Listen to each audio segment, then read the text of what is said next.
साथियों नमस्कार। मैं प्रवीण सिन्हा दिव्यांगम चैनल पे आप सबके साथ आप सबके बीच में एक बार फिर से हूँ।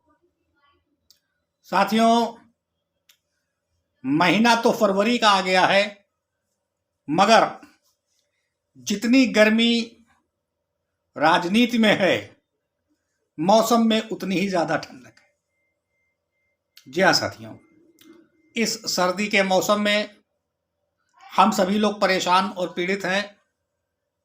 आप लोगों से भी निवेदन है कि प्लीज़ आप खूब कस के गर्म कपड़ों को ओढ़े बेड़े रहें और जो भी कृत्रिम उपकरण ऊर्जा को गर्मी को पैदा करने वाले आपके पास हैं, उनका भरपूर प्रयोग करें। साथियों, आज जब ये वीडियो शूट हो रहा है तो आज सुबह बृहस्पतिवार को दिव्यांगम चैनल पे खबरनामा हमारे एग्जीक्यूटिव डायरेक्टर साहब ने पेश किया। उसमें आपने बताया कि ये जो 2022-23 का बजट है, ये क्या खूबियां लेके आया। एक खूबी वास्तव में अच्छी है कि जिन अभिभावकों के बच्चे दिव्यांग हैं, उनको भी कुछ सहूलियतें दी गई। इस क्रम में जो एक कमी रह गई, मैंने सोचा कि आज उस कमी को भी आपके साथ शेयर कर लिया जाए। इस सरकार ने 2016 में विकलांगजन अधिनियम लागू होने के बाद दिव्यांगों की जो कैटेगरी है, जो उनका वर्गीकरण है, वो 7 से बढ़ाकर 21 कर दिया। बेहतर होता कि इस बजट में इस 21 कैटेगरी के विकलांगों के साथ कुछ समानता का व्यवहार किया जाता। हम किसी से द्वेष की भावना से बात नहीं कर रहे, हम किसी से नाराजगी की भावना से बात नहीं कर रहे।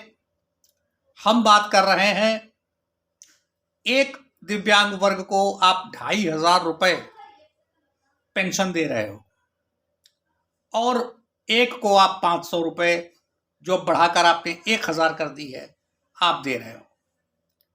ये सामाजिक समानता के हमारे अधिकार को खत्म करता है। खैर, ये सरकारी तंत्र है, सरकारी विषय है, इस पर हम लोगों को ज़्यादा कुछ कहने की ज़रूरत नहीं है। हम बात करते हैं हमारी और आपकी।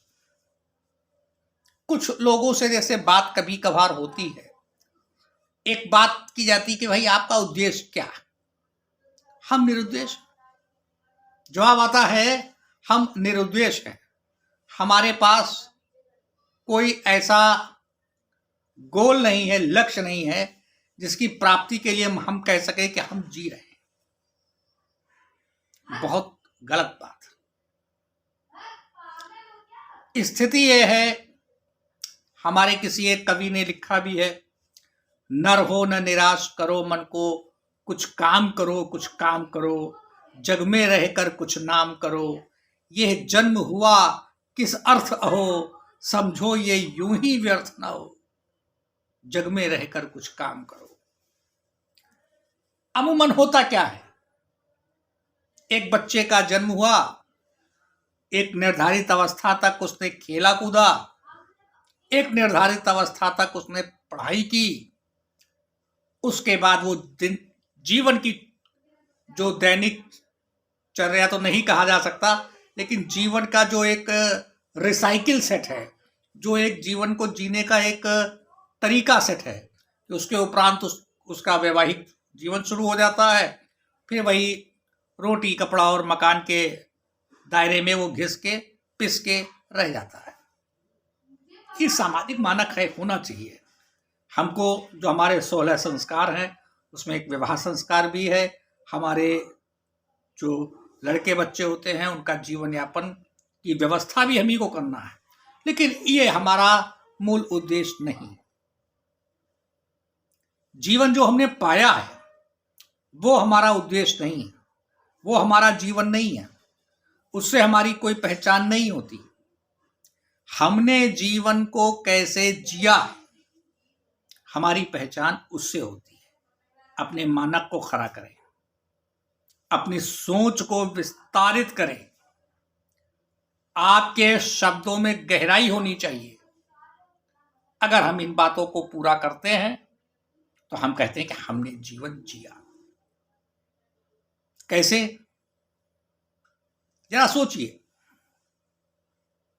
बहुत ज्यादा हम पीछे जाकर के ऐतिहासिक बात, पौराणिक बात नहीं लाते, लेकिन हम अगर आजादी की लड़ाई से ही अगर हम बात करें, झांसी की रानी एक महिला, उस महिला ने ये दिखाया कि एक महिला क्या कर सकती है, एक महिला के जीवन का क्या अर्थ हो सकता है। रानी दुर्गावती, पद्मिनिया, भगत सिंह,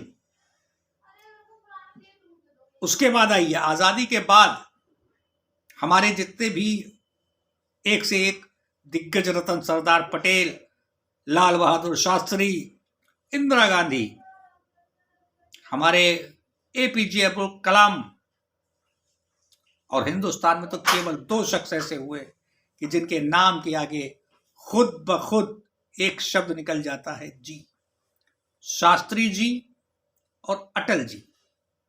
ये वो किरदार हैं जिनका एक एक कर्म, जिनके एक एक एक्टिविटीज से हमको कुछ सीखने को मिलता है।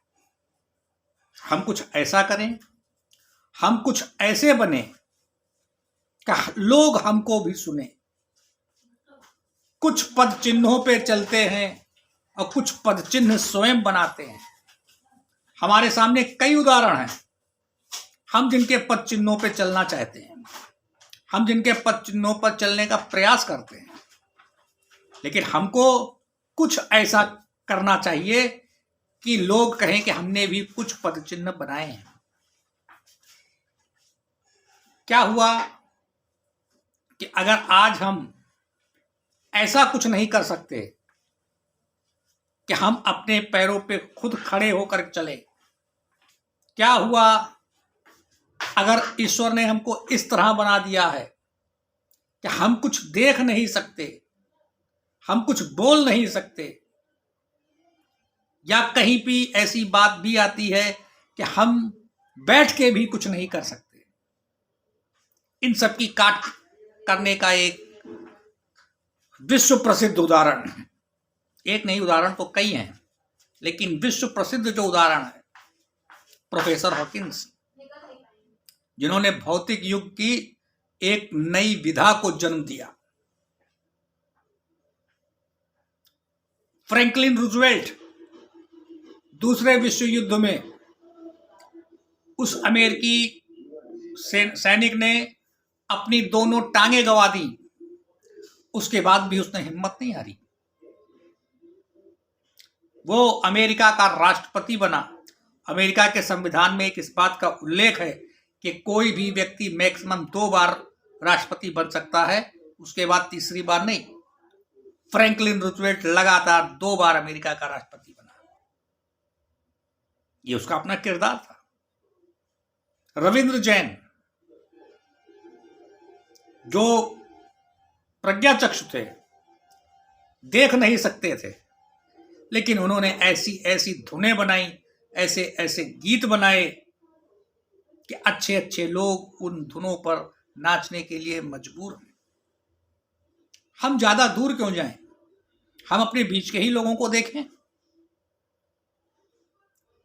पीके वर्मा साहब, पूर्वांचल में व्हील चेयर पर्सन, जो कभी अपने अभिभावकों की पीठ पर लद करके पढ़ाई करता था, आज वो आर्किटेक्ट, इंजीनियर है, और एक नहीं कई राज्यों में उनके काम चल रहे हैं।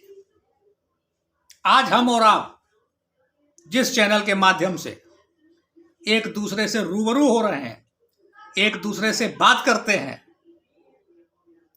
इस चैनल के जन्मदाता आदरणीय श्री विष्णुकांत मिश्रा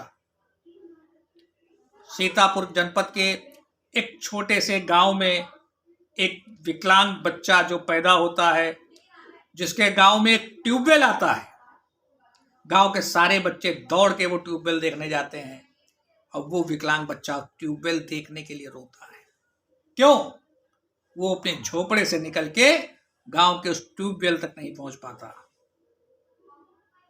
लेकिन उसने हिम्मत नहीं हारी। उस छोटे से बच्चे की शख्सियत ने, हट ने हिम्मत नहीं हारी।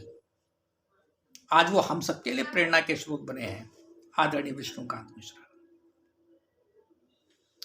तो यहां पे एक जो बात है वो ये कहने की बात आती है कि जो जिंदगी हमको मिलती है वो नाकाफी नहीं है।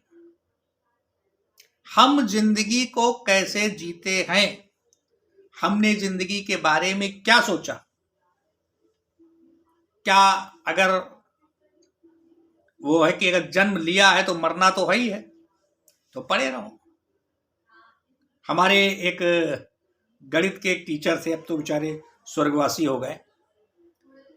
वो हम लोगों को जब डांटते थे क्लास में तो एक स्लोगन पढ़ते थे, 3 काम है तुमने जाना, खाना, हगना और सो जाना। क्या इसी के लिए हमारा जीवन है? नहीं, हमको अपने किरदार को बनाना है। एक ऐसे किरदार को बनाना है जिसको लोग न केवल सुने समझें बल्कि उसका अनुसरण भी करें। जो बात अभी थोड़ी देर पहले हमने कही कि कुछ पद चिन्हों पे चलते हैं और कुछ पद चिन्ह स्वयं बनाते हैं, तो हमको अपने कदमों की छाप, कर्मों की छाप, अपने किरदार की छाप ऐसी छोड़नी है कि जिसको हम लोग युगों युगों तक अनुसरण करें। फिर चाहे वो सामाजिक काम हो, चाहे पारिवारिक काम हो, चाहे राजनीतिक काम हो। जी हाँ साथी, आज हिंदुस्तान में 5 राज्यों में चुनाव चल रहे हैं। किसी भी दल ने अभी तक ना कहीं से किसी भी प्रांत में अपने घोषणा पत्र में दिव्यांगों के लिए कुछ कहा और ना कहीं से कोई दिव्यांग प्रत्याशी उतारा। हम ये नहीं कहते कि हमको और आपको चुनाव लड़ना चाहिए, लेकिन हमको और आपको कुछ ऐसा करना चाहिए कि आने वाले इस चुनाव में ना सही, आने वाले किसी भी लोकतांत्रिक पर्व में हम भी भागीदार हों, लोग हमारे नाम का भी दिया जलाएं। हमको ऐसा करना है। आज जो पार्टियां ये समझ रही हैं ये दिव्यांग हैं, इनके बारे में क्या कहना, ये क्या कर लेंगे और इनके एक वोट से हमारा क्या भला होगा क्या नहीं होगा। हम सब लोग, आज जो समय है वो अपने से एक नए किरदार का है कि हम सभी लोगों को एक जगह संगठित होना है। और अगर वोट फॉर नाटो की व्यवस्था बनती है तो हम ये डाल सकते हैं, वोट फॉर नाटो, यानी हमको इनमें से कोई दल नहीं चाहिए। या अगर कोई दल हमारी दिव्यांगों की बात करता है तो हम वोट उसको देंगे, या हम जिसको स्वेच्छा से चाहें उसको देंगे, ताकि अन्य दलों को इस बात का एहसास हो जाए कि अगर उत्तर प्रदेश राज्य में ही, कि मैं अकेले बात कर रहा हूं क्योंकि मैं मूल निवासी यहां का हूं, उत्तर प्रदेश में ही सरकारी आंकड़ों में 88 लाख दिव्यांगजन हैं। जरा सोचिए, ये 88 लाख दिव्यांगजन जो पेंशन होल्डर्स हैं, जिनकी अभी हाल ही में पेंशनें बढ़ाई गई, ये अगर एक जगह संगठित हो जाए तो ये क्या नहीं कर सकते। एक नई इबारत लिख सकते हैं इतिहास की। हम और आप मिलकर के एक नई इबारत लिखें। इसके लिए हमको और आपको एक जगह संगठित होना होगा, जिसके लिए ये मंच बना है दिव्यांगम। जो लोग मेरी बात से सहमत हों, मेरा निवेदन है वो प्रवीण सिन्हा के लिए कमेंट ना करें, वो दिव्यांगम चैनल के लिए कमेंट ना करें, वो दिव्यांग एकता के लिए कमेंट करें। और कल शाम तक, क्योंकि कल फ्राइडे है, कल हम आपसे रूबरू हो रहे होंगे, तो शाम तक, आज शाम तक, शुक्रवार की शाम तक ये कमेंट बॉक्स दिव्यांग जनों की कमेंट से भरा होना चाहिए। जी हाँ साथियों, आज मैं आपसे केवल एक ये बात करना चाहता हूं कि हम और आप जो जिंदगी मिली है उस पे फक्र ना करें। हम और आप एक जिम्मेदार नागरिक बनके एक ऐसी जिंदगी जिए कि जो लोगों के लिए एक मिसाल बने, एक ऐसी तस्वीर बन के सामने आए कि जिसका लोग अनुसरण करें।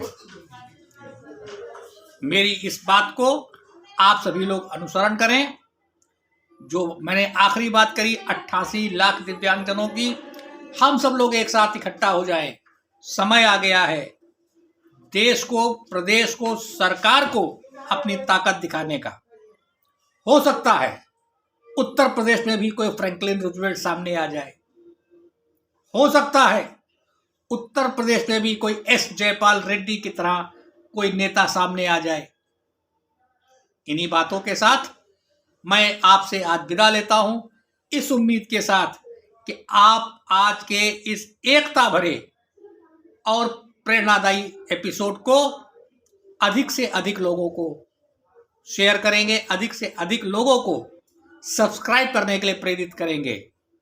मिलते हैं फिर अगले शुक्रवार को, तब तक के लिए जय हिंद।